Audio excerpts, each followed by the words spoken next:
দীর্ঘদিন আপনার ম্যাডাম খালেদা জিয়া আপনার অসুস্থ, চিকিৎসা করতে দিচ্ছে না, বাইরে যাইতে দেয় নাই।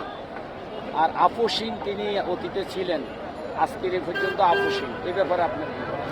আমি মনে করি বেগম খালেদা জিয়া বাংলাদেশের ইতিহাসে একজন অবিস্মরণীয় এবং একজন আপসীন নেত্রী। তার প্রতি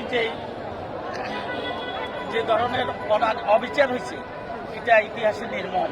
উনি একজন অসুস্থ মানুষ, তাকে বিদেশে যাইতে দেয়নি, তাকে গৃহবন্দী করে রেখেছে, তাকে দীর্ঘদিন কারাবন্দী করে রেখেছে। এ ধরনের অসৎ মানসিকতার, এ ধরনের স্বৈরাচারী মানসিকতার মানুষকে আমরা ঘৃণা করি। এবং আমি মনে করি বেগম খালেদা জিয়ার অধিকার আছে দেশে, এখন ওনাকে চিকিৎসার জন্য বাইরে যাওয়ার সুযোগ দেওয়া উচিত।